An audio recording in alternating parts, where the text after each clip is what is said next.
हे बच्चा, good morning. कैसे हो आप लोग? आज हम लोग स्टार्ट करेंगे क्लास 10th का chapter 13 mathematics, that is chapter 13 statistics. Statistics now इसके बारे में हम लोगों ने क्लास 9th में ही पढ़ा हुआ है, तो सबसे पहले आपको उस क्लास को आप अटेंड करो। उसके बाद जो है आप इसको ऑब्जर्व करोगे तो थोड़ा एक प्रॉपर लिंक मेंटेन रहेगा, तो इजी होगा आपको समझने के लिए। But apart from that, statistics जो है study about data, study about data, उसको प्रेजेंट करने का तरीका साइंटिफिक, ऑर्गेनाइज्ड, ऑर्डर, कुछ भी हो सकता है। साइंटिफिक हो सकता है, ऑर्गेनाइज्ड हो सकता है, किसी भी पॉइंट ऑफ व्यू से उस डेटा को प्रेजेंट करना। नाउ फॉर एग्जांपल, जैसे अभी कुछ ही समय बाद यानी कि 2026 में गवर्नमेंट जो है सेंसस कंडक्ट करा रही है। सेंसस के अंतर्गत सिंपल घर पे जाते हैं, लोगों के बारे में पूछते हैं, क्या करते हैं वो लोग, क्या खाने में कंज्यूम करते हैं, सारा पॉइंट ऑफ व्यू से जो है डेटा को कलेक्ट करते हैं।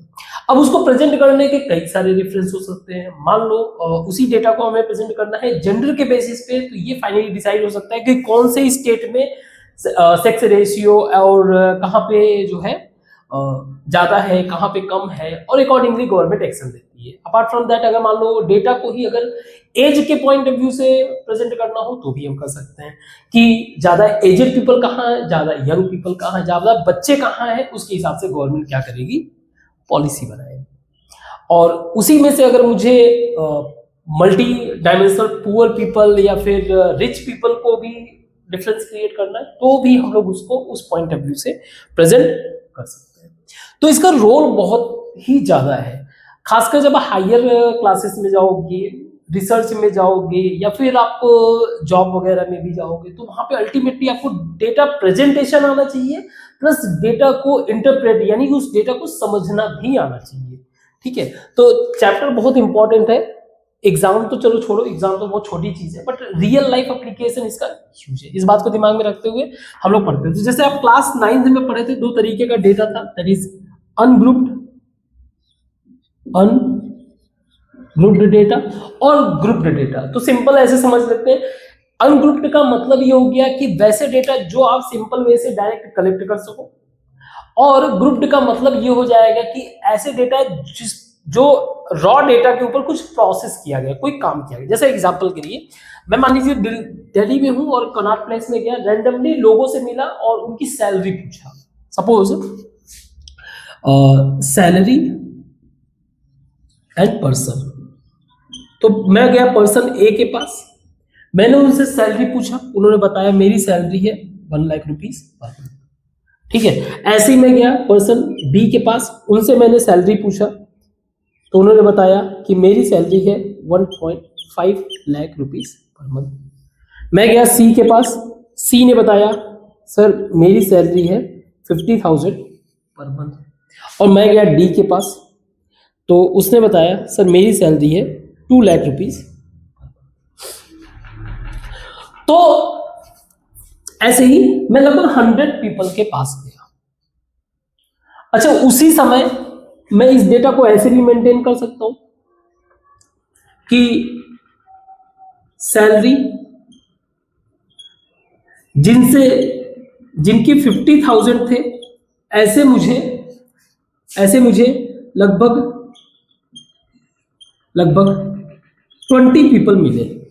मैं टोटल 100 लोगों के पास गया हूं, या 20 नहीं करते क्योंकि कैलकुलेशन पॉइंट ऑफ व्यू से काम आएगा, अभी 2 रखते, अभी समझ लो 10 लोगों के पास गया हूं। ठीक है, तो ऐसे 2 लोग थे जिनकी सैलरी जो है 50,000 थी। ऐसे 5 लोग मुझे मिले, या ऐसे 3 लोग मुझे ऐसे मिले, 3 लोग ऐसे मिले मुझे जिनकी सैलरी थी 1 लाख रुपीज। ऐसे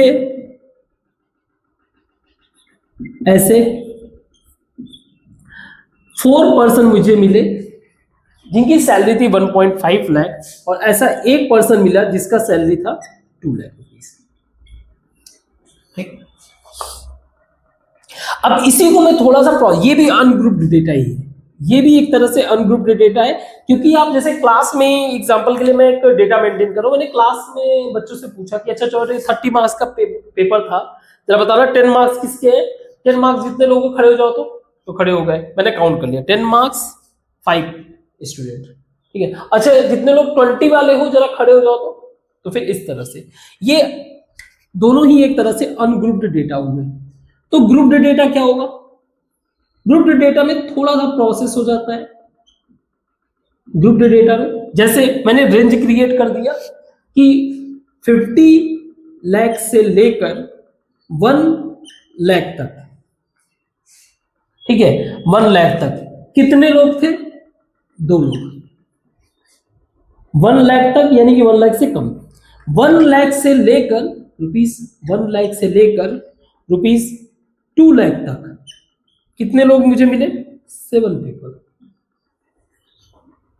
और रुपीस 2 लाख से लेकर मान लो 5 लाख तक कर दूं तो ऐसे मुझे मिले 1%, मान लीजिए 10 के डेटा में। तो आप देखो जो अगर मैं इसमें इंडिविजुअल ऐसे 10 को काउंट करूं तो ये डेटा बड़ा लंबा हो जाएगा अनग्रुप्ड डेटा, उसी को थोड़ा सा शॉर्ट किया इस तरह से और ये फर्दर जो है डेटा शॉर्ट हो गया।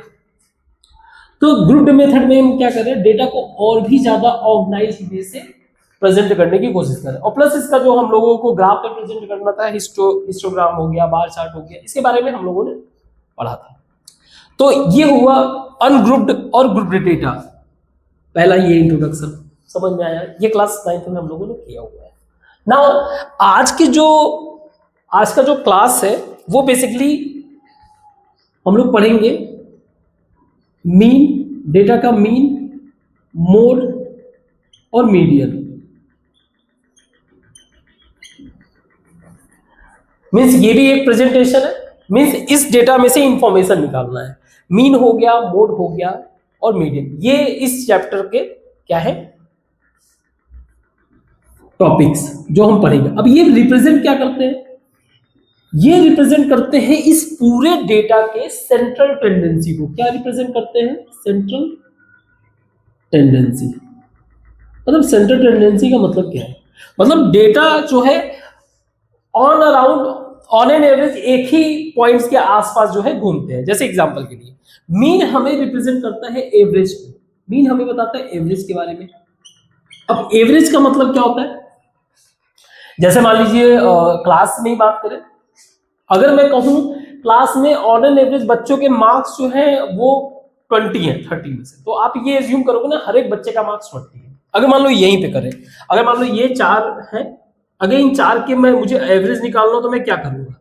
एवरेज सैलरी अगर निकालना हो तो मैं कहूंगा कि इन चारों की सैलरी को ऐड कर दो, यानी कि 1 lakh plus 1.5 plus 50K plus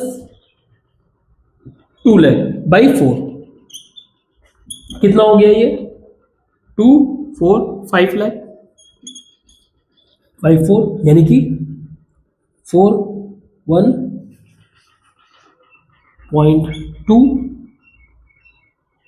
1.25।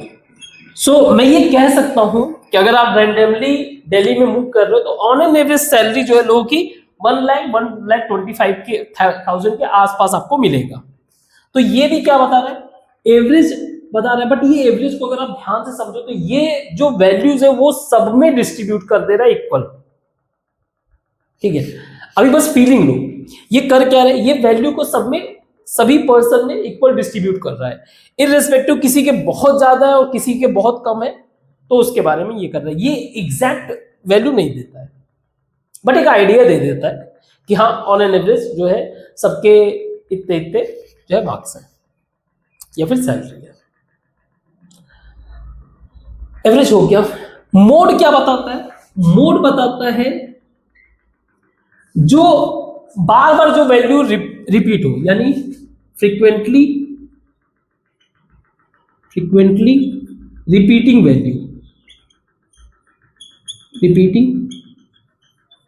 Value. अब इसका मतलब क्या हुआ? जैसे एग्जांपल के लिए मैं कई सारे लोगों से मिला तो जितने भी लोग मिल रहे थे ऑन एन एवरेज किसी की जो भी सैलरी उनकी थी 1 लाख से ज्यादा ही मिलता था, लेकिन 2 लाख से कम मिलता था, ज्यादातर लोग ऐसे ही थे। तो ये भी हमें क्या दे रहा है, ऑन एन एवरेज पीपल का एक आइडिया दे रहा है कि उनकी सैलरी कितनी है। तो अगर रैंडमली मैं किसी से पूछ रहा हूँ, किसी का 1,10,000 है, किसी का 120 है, किसी का 175 है, किसी का 2 लाख है, बट ये रेंज में है, तो इससे मुझे क्या मिल जा रहा है, मोड मिल जा रहा है।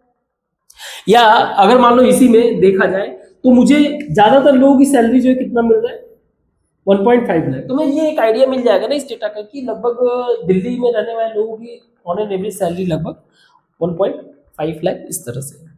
तो फिर मीडियन क्या बताता है, मीडियन इस सैलरी का एक मिडिल पॉइंट को बताता है। मिडिल पॉइंट,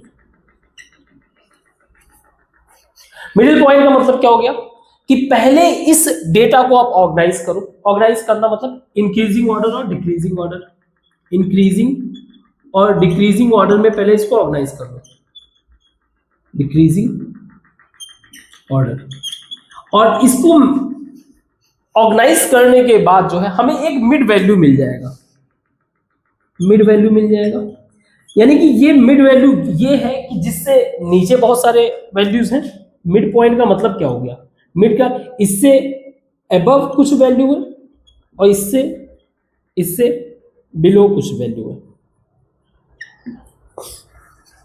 अब इससे मदद क्या मिलेगा, जैसे इससे अगर इसको मान लो, मैं मान लो इसको रेंज को लूं, जब हम लोग डेटा प्रेजेंट करेंगे तो देखेंगे तो हमें मिलेगा यार 2 से 5 लाख जो है, सिर्फ एक आध लोग ऐसे हैं जिनकी सैलरी 2 से 5 लाख के बीच में, और कोई 1-2 लोग ऐसे हैं जिनकी सैलरी 50,000 से 1 लाख, ज्यादातर लोग ऐसे ही मिल रहे हैं। तो ये हमारे लिए क्या है, इनको हम मान लो कंसीडर ही नहीं करेंगे। तो ये खैर हायर लेवल पे आपको समझ में आएगा, but for the time being हमें एक क्लियर आइडिया मिल गया। यार बहुत रेयरली कोई मिलेगा जिसकी सैलरी जो है 5 लाख के आसपास रहेगा, अदरवाइज सबकी सैलरी जो है इसके रेंज में मिलेगा। तो इस टॉपिक को हमें पढ़ना है। इसके अलावा कुछ और भी कंसेप्ट हमें समझना है। जैसे एक कंसेप्ट आपको देखने को मिलेगा जिसको बोलते हैं कम्युलेटिव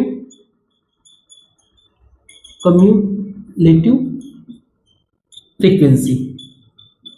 सो अभी के लिए बस इतना आप समझ लो कम्युलेटिव का मीनिंग क्या होता है, टर्म्स का मीनिंग क्या होता है, बाकी सारा चीज बाद में।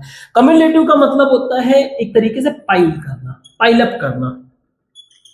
जैसे एग्जांपल है, एग्जांपल के लिए आप समझो कि रदर देन ये सैलरी के बजाय अगर मैं सेविंग कह दूं, इसको सेविंग कह लूं, पर्सन के बजाय मंथ कह दूं।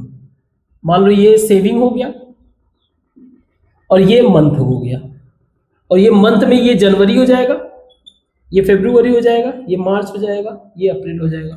तो कोई बंदा इस तरह से जो है सेव कर रहा है, सेविंग इस तरह से कर रहा है। अब अगर मान लो मुझे रैंडमली किसी एक मंथ, मैंने कहा कि अप्रैल मंथ में उसकी टोटल सेविंग कितना है, तो आप जो एक कम्युलेटिव फ्रीक्वेंसी का डेटा बनाओगे वो जनवरी मंथ का 1 लाख, फरवरी मंथ का इसको ऐड कर दोगे 2.5 लाख, मार्च मंथ का 3 लाख एंड अप्रैल मंथ का 5 लाख। तो डायरेक्ट जब हम लोग ये बताते हैं तो ये पाइल अप इंफॉर्मेशन देता है, यानी कि कंप्लीट इंफॉर्मेशन देता है एक ही बार में।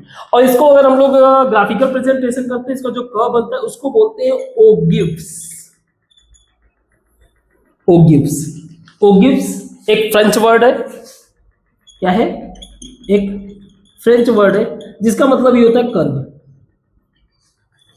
ठीक है, तो ये तो एक सिंपल जब डेटा को प्रेजेंट करना रहता है ग्राफ में। इस चैप्टर में आपको ग्राफ वगैरह दिया नहीं है बुक में, तो भी मैं समझाने के लिए ग्राफ को समझाऊंगा, पढ़ाऊंगा, बट ये बात याद रखना इसमें ग्राफ नहीं दिया हुआ है। ज्यादातर हमें फोकस करना है बस इन वैल्यूज को कैलकुलेट करने का तरीका, दैट्स इट। ठीक है, तो इसको मिटाते हैं हम लोग, स्टार्ट करते हैं मीन को। अभी मीन के कंसेप्ट को डेवलप करेंगे हम लोग, स्पेशली ग्रुप डेटा पे पढ़ेंगे। इसको समझने के बाद फिर हम लोग क्वेश्चंस को करेंगे। मैं ग्राफ पॉइंट ऑफ व्यू से समझाऊंगा, अदरवाइज ये थोड़ा सा टफ हो जाएगा, थोड़ा ज्यादा कंफ्यूजन क्रिएट करेगा। इसको मिटाते हैं, ठीक है। तो सबसे पहले मीन कैलकुलेट करने की कोशिश करते हैं, मीन को समझने की कोशिश करते हैं। बेसिक लेवल पे तो हम लोगों ने समझ लिया है, एक जनरल फॉर्मूला डेवलप करने की कोशिश करेंगे ताकि वो किसी पे भी फिर अप्लाई हो सके। तो मीन का मतलब है एवरेज, एवरेज फाइंड आउट करना। अब अगर यहाँ पे एवरेज देखा जाए, मुझे एवरेज निकालना है यानी इसका मीन निकालना है, तो मैं यही करूंगा कि इन सभी सैलरी का एडिशन यानी कि 1 lakh plus 1.5 lakh plus 0.5 lakh plus 2 lakh by 4 people हैं जो हमारे एनालाइज में ऑब्जर्वेशन में मिला था। ठीक है, तो इसको मैं डायरेक्ट सॉल्व करेंगे तो मिल जाएगा ये 245, तो ये हो जाएगा 1.25 लाख, ये मुझे मीन। अच्छा, मीन को हम प्रेजेंट कैसे करते हैं? एक्स बार से, एक्स बार से, यानी कि ये वैल्यू क्या है 1.25 लाख। अच्छा, इसको ग्राफ में अगर समझना है तो क्या बता रहा है ये, आप ऐसे समझो। चलो इस वाले को ग्राफ में करेंगे, इसको नहीं। अब अगर इसको प्रेजेंट करना है तो थोड़ा सा ऑर्गेनाइज ये डेटा है, इसको हम लोग मान लेते हैं कि ये हमारा ऑब्जर्वेशन है, ऑब्जर्वेशन जिसको हम लोग एक्स आई से रिप्रेजेंट कर रहे हैं, और ये हमारा है फ्रीक्वेंसी, है ना, जिसको हम लोग एफ आई से रिप्रेजेंट कर रहे हैं। यानी कि ये क्या हो जाएगा x1, ये हो जाएगा x2, ये हो जाएगा x3 और ये हो जाएगा x4। इसी तरह ये हो जाएगा f1, ये हो जाएगा f2, ये हो जाएगा f3 और ये हो जाएगा f4। नाउ अब अगर मुझे इसके वैल्यू को कैलकुलेट करना हो, इसका एवरेज निकालना हो तो मैं लिख रहा हूं सिंपल, अभी mean is equal to mean. अगर मुझे निकालना होगा तो मुझे पता है दो लोग ऐसे थे जिनकी सैलरी 50,000, तो मैं ऐसे लिखूंगा 0.5 लाख प्लस 0.5 लाख, दो लोगों का कोई इश्यू नहीं। नीचे इसके लिखूंगा फिर 3 लोग ऐसे हैं जिनकी सैलरी क्या है 1 लाख, तो 1 लाख प्लस 1 लाख प्लस 1 लाख। ऐसे 4 लोग हैं जिनकी सैलरी क्या है 1.4 लाख, तो मैं लिखूंगा 1.5 plus 1.5 lakh plus 1.5 lakh plus 1.5। And एक कोई ऐसा है जिसकी सैलरी क्या है 2 लाख सैलरी है, अपॉन 2, 3 प्लस 4 प्लस, क्योंकि नंबर ऑफ पीपल मुझे डिवाइड करना पड़ेगा तभी तो मुझे एवरेज कह लो या फिर मीन सैलरी मिलेगा। या आप इसको ऊपर वाले डेटा को आप ऐसे भी लिख सकते हो 0.5 lakh into 2 plus 1 lakh into 3 plus 1.5 lakh into 4 plus 2 lakh into 1 by 2 plus 3 plus 4 plus 1 लिख सकते हैं। एक ही बात हुआ, कोई डाउट चेक करो। या अगर मुझे जनरलाइज करना है तो मैं x के फॉर्म में लिखता हूं, इसको मैं लिख सकता हूं x1 f1 plus x2 f2 plus x3 f3 plus x4 f4 upon f1 plus f2 plus f3 plus f4। Check करो, लिख सकता हूं। ये तो था 10 लोगों का डेटा, और अगर ऐसे n लोग हैं तो up to xn fn up to fn लिख सकते हैं, लिख सकते हैं इसको। Very good. इस फॉर्मूला को हम लोग जनरलाइज करने का मतलब ये है कि हम लोग इसको कहीं पे भी अप्लाई कर सकेंगे। तो मैं इसको ऐसे लिख सकता हूं कि x bar is equal to, इस इतने बड़े डेटा को शॉर्ट फॉर्म में रिप्रेजेंट करना, दैट इज सिग्मा, सिग्मा या फिर आप बोल सकते हो समेशन, इस पूरे का sum X I plus into F I, जहां आई क्या है 1 से लेकर n तक कोई वैल्यू हो सकता है। तो अगर 4 तक है तो 1 से शुरू होगा x1 f1 प्लस 1 से लेकर 4 तक जाएगा। आप ऐसे लिखोगे, अगर मान लो जैसे ऊपर वाले डेटा को प्रेजेंट करना था ये वाला, तो इसको लिखेंगे i is equal to 1 to 4 X I F I. तो x1 f1 पहले ये लिखा, x2 फिर दूसरे पे गए x2 f2 up to this, upon sum of summation of i is equal to 1 to n F I. कोई प्रॉब्लम? हमने एक छोटे फॉर्म में क्या किया, इसको रिप्रेजेंट कर दिया, मीन्स ये हमें क्या देगा, फाइनली मीन का वैल्यू देगा, एक्स बार का वैल्यू देगा। गुड। अब आपके बुक में ऐसा कोई ग्राफ पढ़ाने के लिए है नहीं, लेकिन इस कंसेप्ट को समझने के लिए, क्योंकि इसके आगे जो हम लोग डिस्कस करेंगे वो थोड़ा सा कॉम्प्लिकेटेड है, उस कंसेप्ट को समझने के लिए थोड़ा सा ग्राफ समझ लेते हैं, ठीक है। तो ग्राफ समझाने के लिए क्या करूं मैं,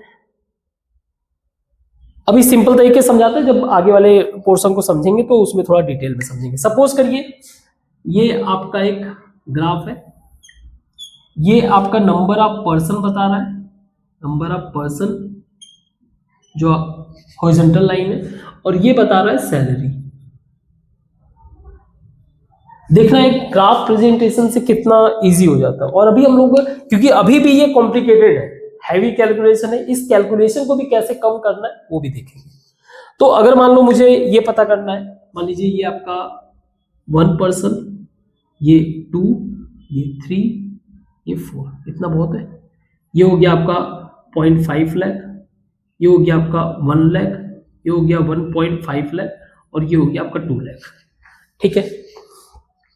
अब अगर देखा जाए तो 50,000 पे कितने पर्सन है, तो 2 पर्सन है। तो मैं एक पॉइंट यहां पे बना दूं, ये पॉइंट मुझे ये बता रहा है कि 2 लोग ऐसे थे जिनकी सैलरी 50,000 था। नाउ अगर मैं 1 लाख वाला बनाऊं तो 1 लाख 3 पर्सन,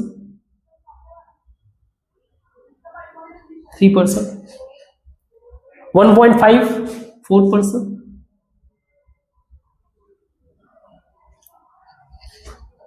एंड 2 लाख मेरा 1 पर्सन। इन डेटा को देखते ही हमें यह आइडिया आ गया, जो एक्स बार निकलता है आपका 1.5 लाख, तो आप ये बताओ ये हमें निकला क्या, एक्स बार। एक्स बार का मतलब क्या है, जैसे आप देखो, मान लीजिए हमारा यही ग्राफ है, ठीक है, ये एक्स वैल्यू को रिप्रेजेंट कर रहा है, ये वाई वैल्यू को रिप्रेजेंट कर रहा है, ठीक है। तो मान लीजिए कोई एक ऐसा टेबल है जिसमें एक्स का वैल्यू दिया हुआ है 5, वाई का वैल्यू दिया हुआ है 0, वाई का वैल्यू 0, एक्स का वैल्यू 5, तो सोच के बताओ कहां पे हो जाएगा। एक्स का वैल्यू मान लीजिए ये हमारा 5 है, वाई का वैल्यू मान लीजिए हमारा 0 है, मीन्स यहीं पे है, ठीक है। तो इस x इक्वल टू 5 को जो है मैं ऐसे प्रेजेंट कर सकता हूं, एक लाइन में बस रिप्रेजेंट कर सकता हूं, सोच के बताओ कर सकता हूं मैं। ये जो लाइन पूरा रिप्रेजेंट कर रहा है वो x के वैल्यू 5 को रिप्रेजेंट कर रहा है, ठीक है, क्योंकि ये सारे के सारे क्या है, एक तरह से इस तरह से लाइन ही है सबके सब,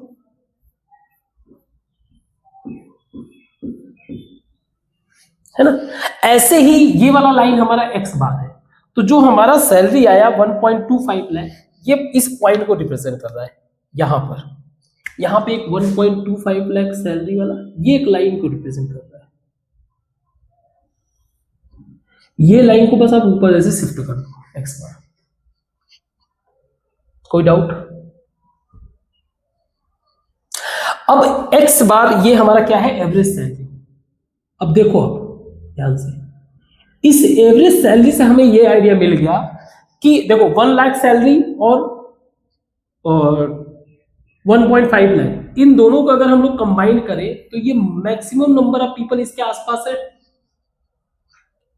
बाकी ये तो थोड़े ज्यादा कम हो गए, ये ज्यादा दूर हो गए, तो नंबर ऑफ पीपल जो उस लाइन के आसपास रहे, ये जो हमारा लाइन क्या है, एवरेज सैलरी का, इससे हमें ये आइडिया मिल जाएगा ना कि कौन लोग जो है कितना सैलरी अर्न कर रहे हैं। कुछ ही परसेंट पीपल है जो आउटलायर है, मतलब कि उनसे कोई मतलब नहीं।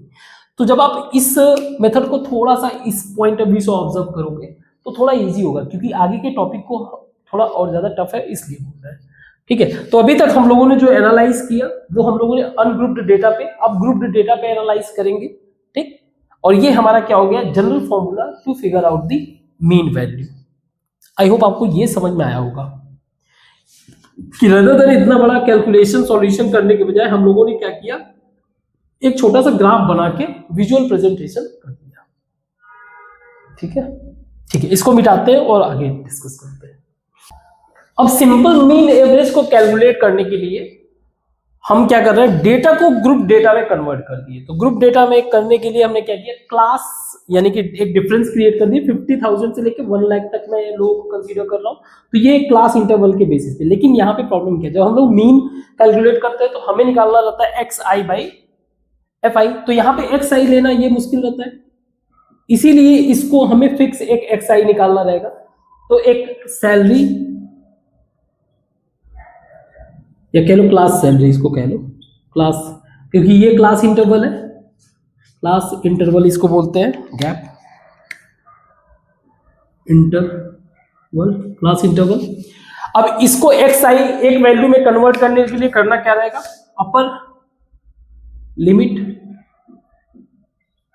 Plus lower limit by 2। ठीक है, यानी 50K प्लस LK, ये मेरा नया XI बन जाएगा, ये हो जाएगा 75K। 1 लाख 2 लाख, ये हो जाएगा मेरा 1.5 लाख, ये हो जाएगा मेरा 2 लाख 3 लाख 2.5 लाख।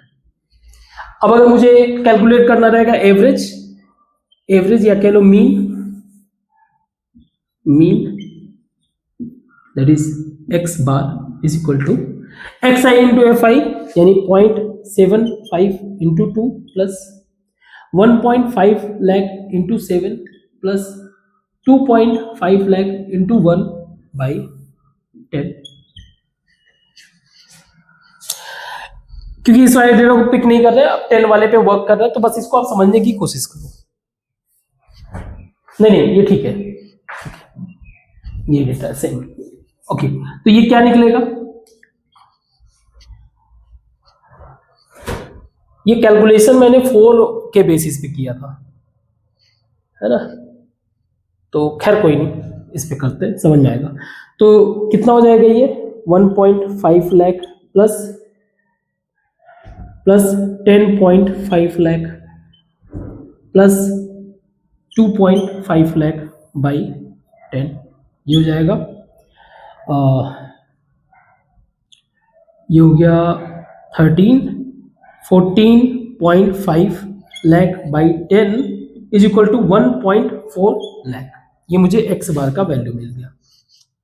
इसके पहले कितना था, इसके पहले था मेरा वैल्यू जो था वो 1.25 था, ठीक है, अब 1.4 मिल गया, ठीक, 1.4 मिल गया, तो एक नया एक्स बार मिला। अब इसमें वेरिएशन होने का कारण क्या है, हम क्लास को डील कर रहे हैं। तो अगर मैं इस पे एक नया ग्राफ बनाऊं, तो ये बन जाएगा 1.4 का मतलब ये हो गया 1.5 से तो नीचे ही रहेगा, जस्ट इसी के पास थोड़ा सा वेरिएशन है। बट अगेन आप देखोगे तो ये जो 7 पर्सन है उनकी सैलरी इसी के आस इर्द गिर्द घूम रहा है। तो क्लास इंटरवल का इस मेथड, इस तरीके से सॉल्व करना, इसको बोलते हैं डायरेक्ट मेथड। क्या बोलते हैं, डायरेक्ट मेथड। अगेन इसको और इजी करने के लिए हम लोग टेबल बना सकते हैं, एक नया XI FI का, ताकि फाइनली कैलकुलेट कर ले इजी से। बट इसमें भी एक समस्या ये है, ये डेटा बहुत ही हैवी हो जाता है, हैवी कैलकुलेशन करना, फिर उसको ऐड करना, फिर एक बड़ा डेटा बन जाना, तो ये एक समस्या था। इसको और भी ज्यादा इजी करने के लिए एक मीन एवरेज मेथड लाया गया। क्या था, मीन एवरेज, नहीं एवरेज नहीं, mean assumed method, mean assumed method. अब इससे होगा क्या, ध्यान से समझना। हमने ये एवरेज निकालने के बजाय एक वैल्यू हम लोग रैंडमली कोई भी एक पिक कर रैंडमली, मतलब ऑब्वियस सी बात है इसके आसपास ही हो, कोई एक रैंडमली वैल्यू मैं पिक कर दे रहा हूं एज ए एवरेज मेरा, मैं एक एज्यूम कर लेता हूं, एज्यूम कर ले रहा हूं, लेट एवरेज जो है ए, वो वैल्यू क्या है मेरा, वो वैल्यू मेरा क्या है, मान लीजिए इसमें 2.5 लाख तक है, तो 2.5 का कितना हो जाएगा 1.25, वैसे भी ये तो सीधे सीधे आ जाएगा, चलो आप यही रखो 1.25 में एवरेज मान, या फिर 1.3 लाख में मान लेता हूँ एवरेज, एवरेज यानी कि मैं वो लाइन पहले से ही कर, या यही रखते हैं 1.4 लाख ले लेते हैं, थोड़ा ज्यादा इजी रहेगा। 1.4 लाख में पहले से ही एज्यूम कर ले रहा हूं कि मेरा एवरेज मेरा आसपास, क्योंकि ये डेटा देखते ही मुझे आइडिया मिल जाएगा कि एवरेज कहां पे आएगा, तो मैं मान लीजिए हायर का हाफ कर देता हूं, उसके आसपास मुझे मिल जाएगा, तो इसके हिसाब से 1.25 मैं इसके पॉइंट ऑफ व्यू से ले लेता हूं 1.4 लाख, या 1.3 रखो, कोई इश्यू नहीं। कैलकुलेशन को कैसे इजी करना है उसको समझो आप। तो इसमें करेंगे क्या, एक मिनट, इसमें ये करेंगे कि हम लोग हर एक वैल्यू में से डिविएशन निकालेंगे, यानी कि गैप। देखो आप समझ में आएगा अभी, हम लोग क्या निकालेंगे, हर एक वैल्यू के लिए डिविएशन। डिविएशन का मतलब क्या है,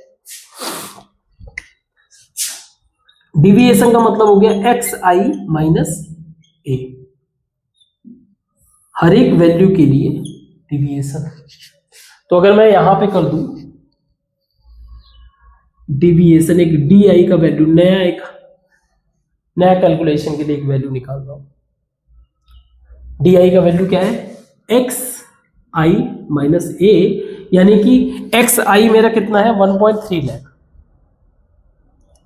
एक्स आई मेरा अभी कितना है 7.75, तो आप इसमें लिखोगे डी आई का वैल्यू, तो पहले हो जाएगा 75 130, ऐसे कर देते हैं कैलकुलेशन करने के लिए, 75 माइनस 130 कितना हुआ, कितना हो जाएगा, ये हो जाएगा 5, नहीं इसमें से 5 और 5 55 माइनस 55, यही होगा ना, हाँ ठीक है, माइनस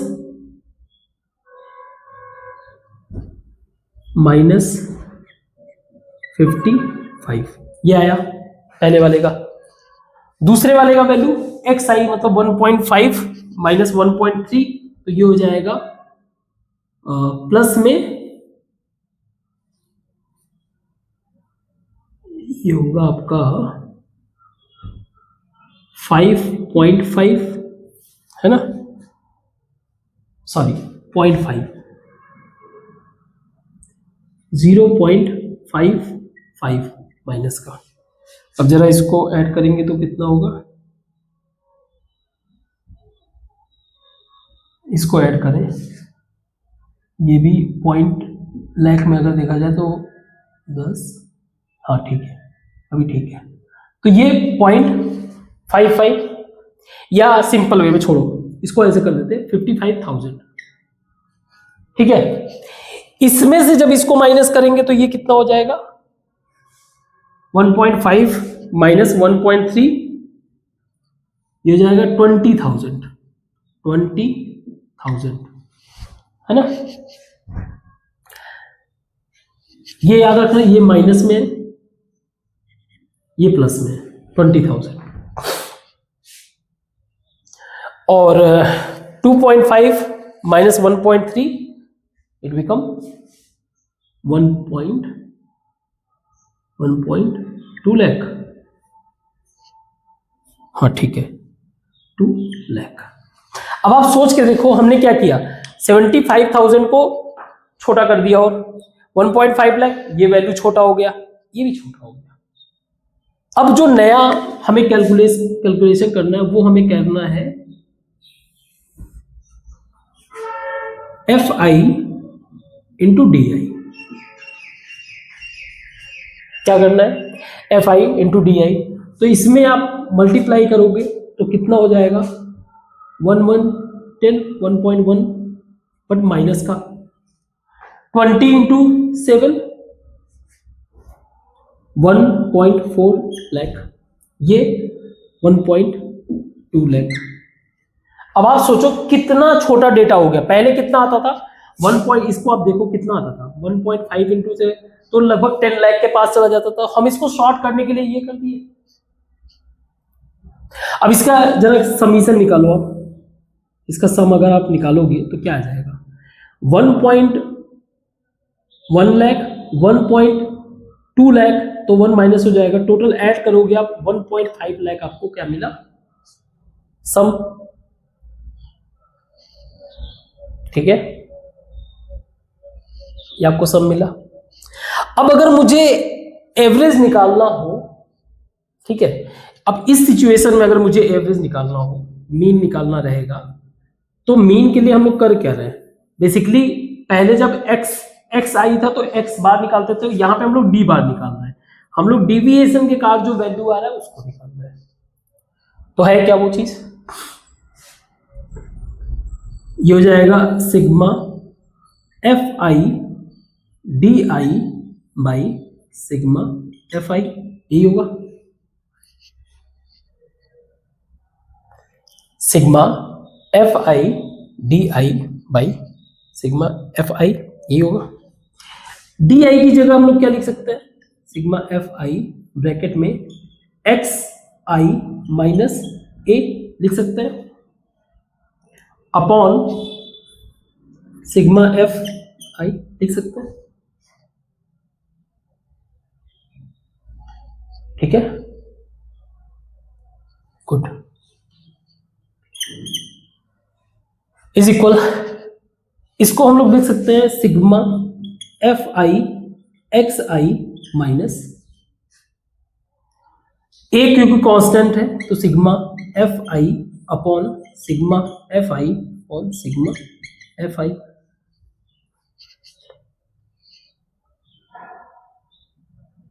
और ये हमारा क्या है, डी बार।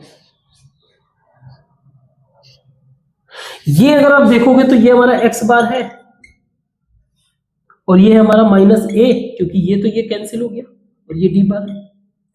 तो मैं कह सकता हूं एक्स बार जो है is equal to D bar plus A.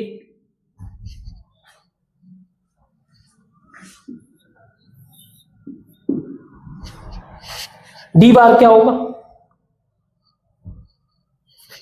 D बार के लिए हम लोग 1.5 लाख, ये तो है ही हमारा डी बार, ये है, यानी कि मैं डायरेक्ट ये कह सकता हूं X bar is equal to D bar, I mean A plus D bar मेरा क्या है, sigma F I D I by sigma F I, यही है डी बार मेरा। अच्छा, यहां पे 1.5 लाख हमारे एडिशन से मिला हुआ है, इसके डिवाइड कर देंगे 10 से तो मेरा हो जाएगा, यानी कि 1.5 लाख को अगर मैं 10 से डिवाइड करूंगा तो वो 15,000 हो जाएगा। 1.5 लाख 1 लाख को अगर डिवाइड कर रहे हैं तो वो 10,000, हाँ 15,000 हो जाएगा। यानी कि एक्स बार जो मेरा है वो ए का वैल्यू कितना है, पहले से ही हमने किया था 1.3 और प्लस 1.5, ये हो जा रहा है आपका 1.45 लाख एक्स बार का वैल्यू। इससे एक्स बार का वैल्यू कितना आया था, इसको आप चाहे ऐड कर लो, इससे कितना आया था 75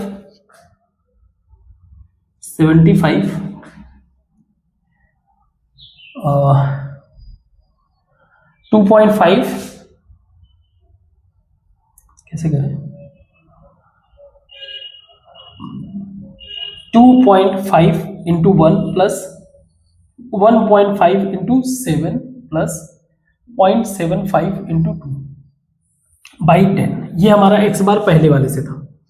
तो इसका वैल्यू निकालते हैं जरा, 2.5 प्लस 10.5 प्लस 1.5 बाई 10, ये हो जाएगा, कितना हुआ था, ये हो गया 13 नहीं 11 12 तो 14.5 बाई 10 या कह सकते हैं 1.55 लाख।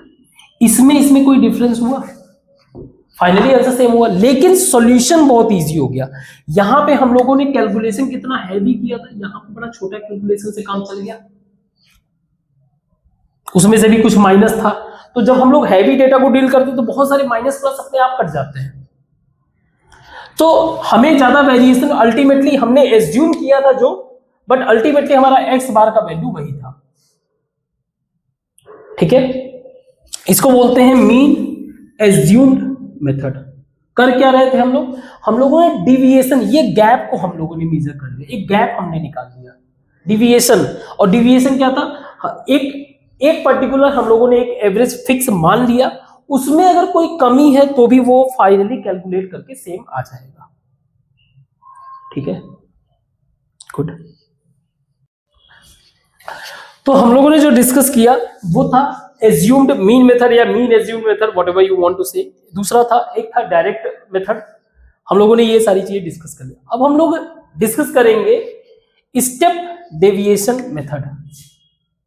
Step deviation method. अब इसके लिए सबसे जरूरी काम क्या है? सबसे जरूरी काम क्या है कि जो क्लास इंटरवल है वो सेम होना चाहिए। यहां पे क्लास इंटरवल सेम है नहीं, तो हम लोग उसी पे अप्लाई कर पाएंगे जहां पे क्लास इंटरवल सेम होना चाहिए। जैसे ये 50K से 1 लाख है, हम लोग क्या करते हैं 1 लाख से फिर 1.5 लाख। डेटा मेरे पास सारा है नहीं शायद, तो कोई बात नहीं, इसी को नए तरीके से रख लेते हैं, समझने के लिए जरूरी, बाकी वो कोई इशू नहीं है। तो मान लीजिए डेटा को थोड़ा अलग तरीके से रखते हैं।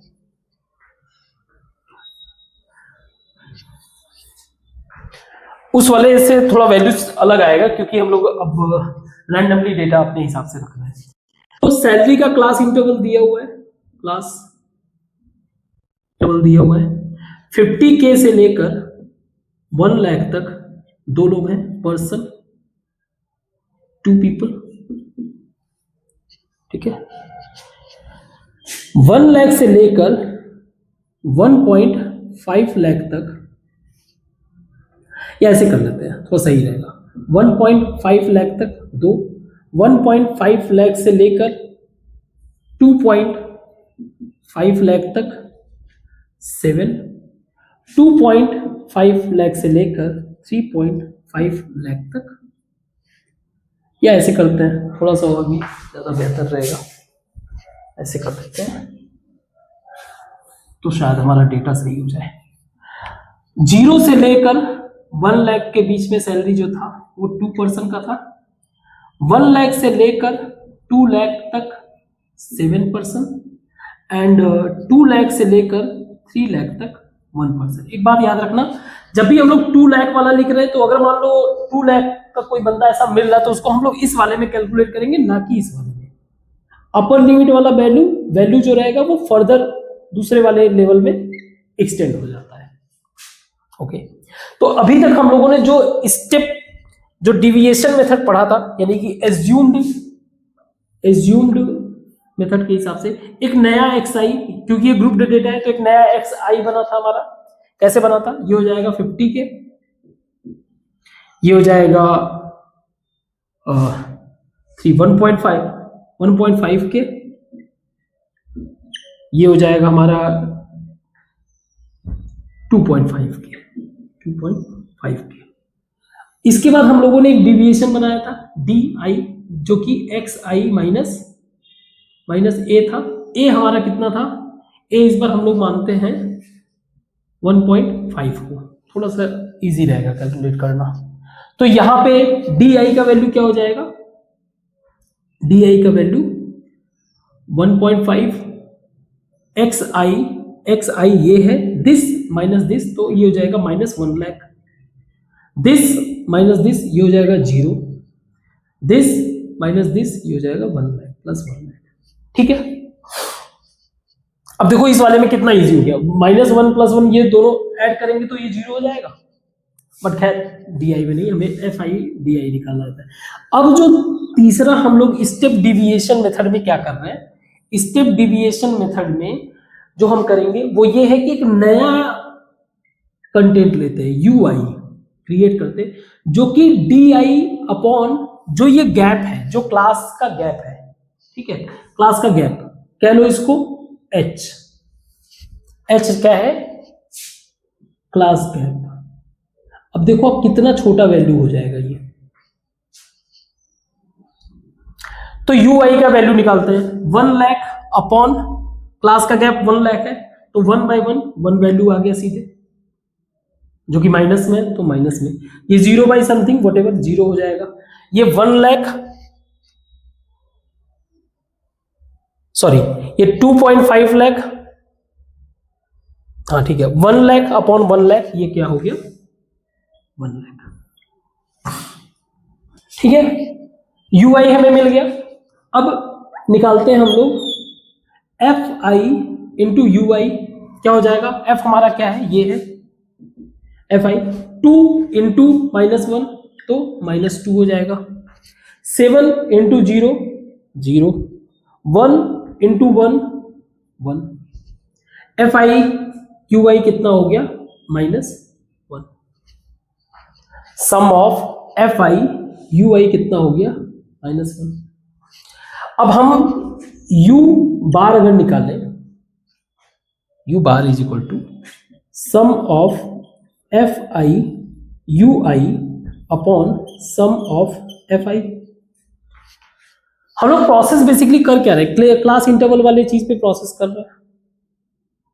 मैं UI की जगह लिख सकता हूं सम ऑफ FI ब्रैकेट में XI minus A by H plus sigma FI। H constant है, उसको तो बाहर निकाल दो आप, H मैंने क्या कर दिया, बाहर निकाल दिया पूरा। इसको लिख सकता हूं मैं sigma FI XI upon sigma FI minus A sigma FI upon sigma FI। U bar is equal to 1 by H,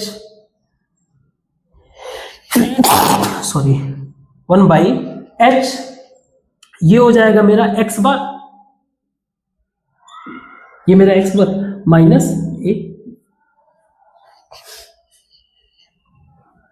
ये मेरा DI था, X बार माइनस A, या मैं लिख सकता हूं X bar is equal to U bar into H plus A। U bar क्या है, ये है, आप लिख सकते हो implies that X bar is equal to A plus U bar into H। U bar की जगह आप लिख सकते हो A plus sigma FI UI by sigma FI into H।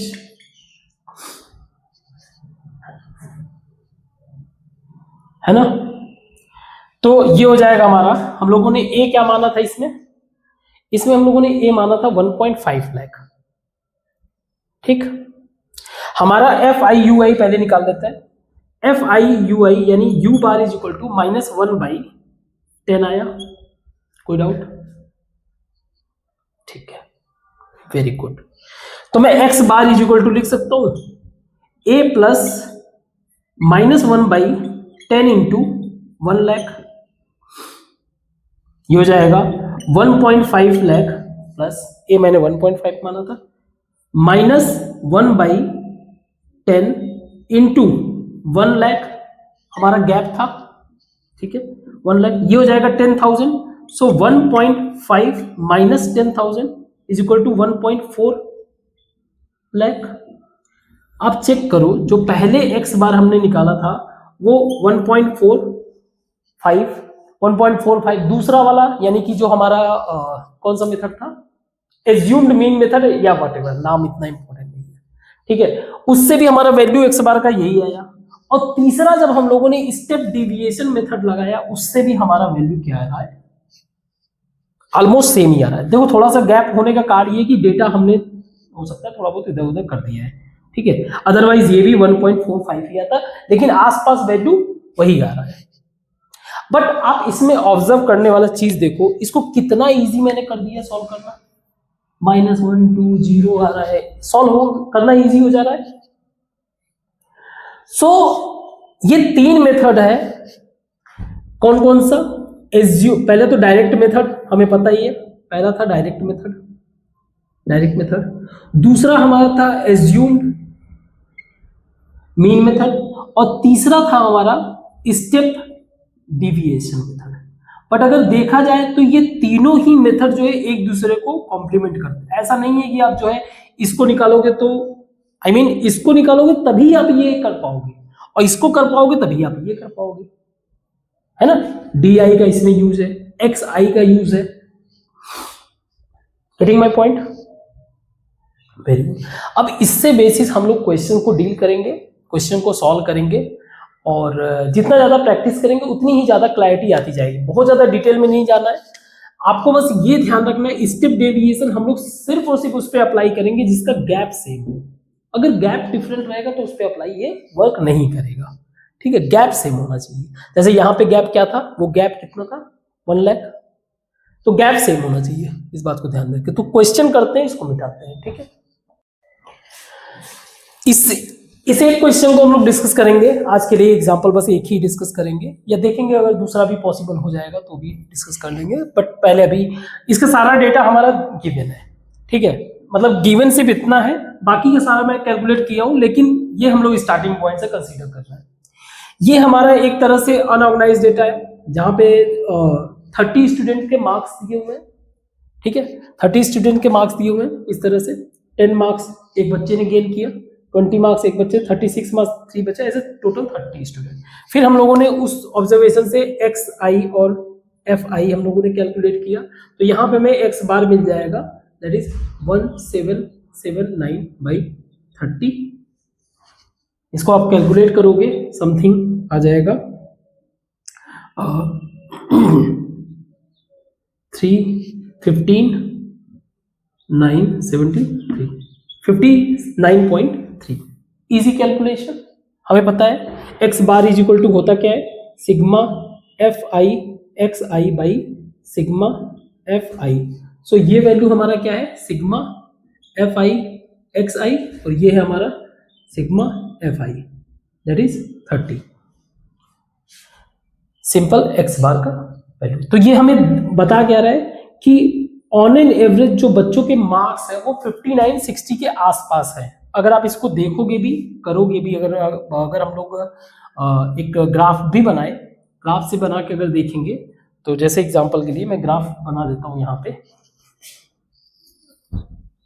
ठीक है। ये नंबर ऑफ स्टूडेंट हो गए 1 2, मैक्सिमम कितने हैं 4 तक है ना, तो ऐसे करते हैं 1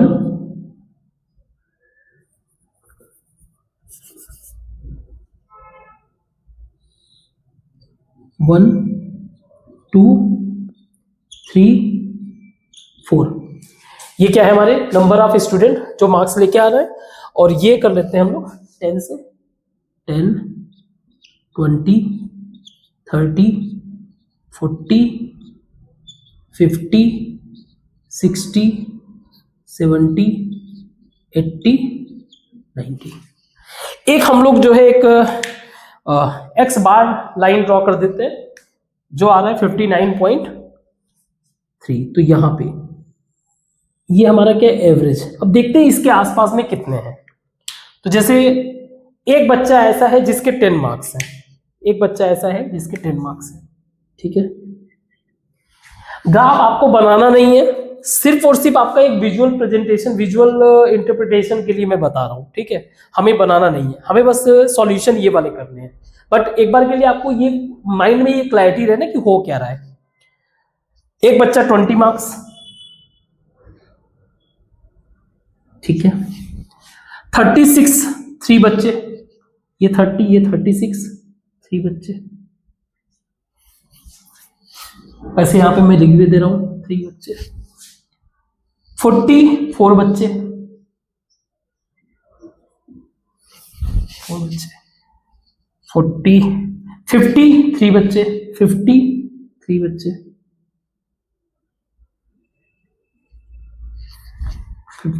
56 2, 56 2,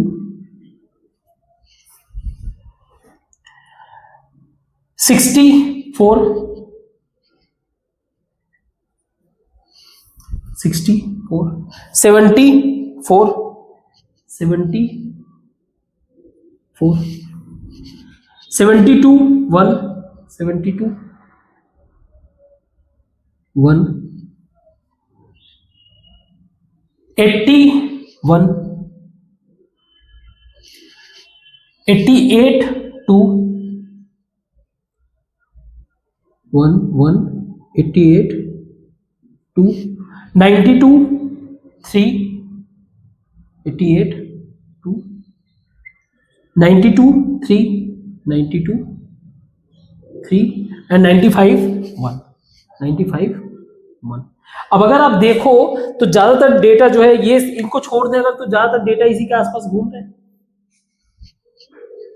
प्लस माइनस थोड़ा बहुत बैलेंस होके अराउंड उसी के आसपास घूम रहे हैं, ये देखने को मिल गया। तो ये जो हमारा मेथड था, ये हमारा मेथड क्या था, सिंपल मीन एवरेज निकालना, ये एक तरीके से अनऑर्गेनाइज। अब हम लोग इसमें एंटर करते हैं जो ग्रुप्ड डेटा है, क्लास इंटरवल के फॉर्म में दिया हुआ है, ठीक है, क्लास इंटरवल में। तो ऑब्वियस सी बात है, हमें जो है पहले तो एक नया xi कैलकुलेट करना पड़ेगा, नया xi कैलकुलेट करना पड़ेगा। तो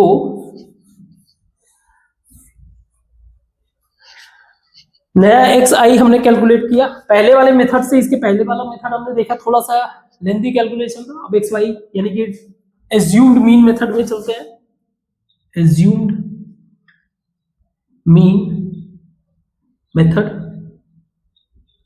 ठीक है, एज्यूम्ड मीन मेथड में चलते हैं। तो सबसे पहला काम यही रहेगा, एक नया xi कैलकुलेट करना, दिस प्लस दिस 35/2 17.5, 40 प्लस 25 यानी कि 40 प्लस 25 65/2 32.5 एंड सो ऑन, इसको आपने कर लिया। अब xi इंटू fi 35 97 दिस, तो हमारा जो यहां से xi का वैल्यू x बार मिलेगा वो मिलेगा sigma fi xi by sigma fi is equal to 1860/30 that is equal 36 यानी 62। लास्ट टाइम उसमें आया था 59, इसमें आया था 62। वेरिएशन इसलिए क्योंकि हम लोग इसका क्या निकाल लेते हैं, फिर एवरेज से कैलकुलेट करते हैं, थोड़ा बहुत वेरिएशन आएगा, बट 59 60 ज्यादा वेरिएशन है नहीं। आप एक नया अगर लाइन ड्रॉ भी कर दो यहाँ पे 62, तो भी ये आसपास में इसी के वैल्यू के आसपास रहेगा। समझ में आ रहा है, बहुत ज्यादा वेरिएशन आ नहीं रहा है। तो पहला तो ये मेथड मिल गया। फिर हम लोग देखते हैं, ये हमारा क्या है, सॉरी ये हमारा है direct method, direct method. Now assumed mean method पे जाते हैं। अब आते हैं एज्यूम्ड मीन मेथड से। अगेन हमारा पर्पस क्या है, कैलकुलेट करना। एज्यूम्ड मीन मेथड में हमने जो 95 हमें हाईएस्ट मार्क्स मिला था उसी का हाफ करके हमने ए मान लिया। तो हमें पता है कि जो x बार होगा वो a प्लस डी बार होगा, ये हम लोगों ने पहले सॉल्व भी किया था। या फिर इसको लिख सकते हैं a plus sigma fi D I by sigma fi। अब डी आई, पहले तो डी आई निकालो, डी आई निकालने के लिए xi माइनस आई माइनस ए। अब xi क्या है 17.5, या 17.5 माइनस 47.5 माइनस 30, 32.5 माइनस 17 47.5 माइनस 15। समझ में आया, ये कैलकुलेट किया। अब इसका जो है डी आई तो हमें मिल गया, इसको एफ आई से मल्टीप्लाई करना है, यानी कि इसका मल्टीप्लीकेशन इसके साथ, तो माइनस 30 इंटू 2 माइनस 60। इस कैलकुलेशन हमें मिला क्या, हमें मिला a प्लस 435/30। अब सोचो ये कितना छोटा हो गया ना। अगेन a हमारा कितना है 47.5 प्लस इसको जरा करते हैं 3 बन जा 3 4 जा 14.5 सही है। 14.5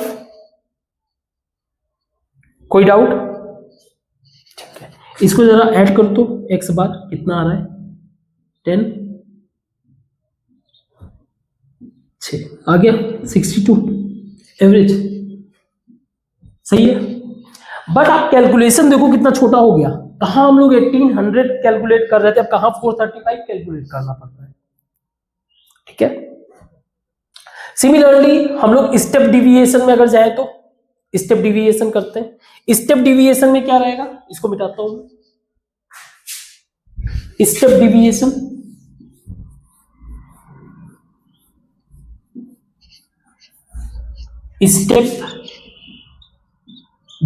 मेथड, उसमें था क्या, x बार हमारा मिला था a plus h into U bar. Now u bar क्या था, u बार हमारा था u bar is equal to D I by H, H हमारा गैप है, क्लास इंटरवल का गैप, डी आई कितना है X I minus A by H, H कितना है 15। तो एक नया टेबल बना लेते हैं, इस साइड बनाता हूं यहां पे यू आई के लिए। अब अगर मैं एक नया टेबल बनाऊं यू आई, जो कैसे कैलकुलेट होगा, D I by H, H कितना है 15, तो डी आई मेरा ये है, तो जरा 15 से डिवाइड करेंगे तो कितना आएगा -2, यहां पे -1 0, ये 1 2 3। अब यू बार का मतलब ये है कि X bar is equal to A plus H into sigma F I U I by sigma F I, यही होगा। तो जरा देखते हैं U I F I calculate करते हैं। -2 into 2 -4, -1 into 3 -3, 0 into 7 0, 1 into 6 6, 2 into 6 12, 3 into 6 18। So कितना हो गया ये 4 3 7 -1 11 एंड 18 29।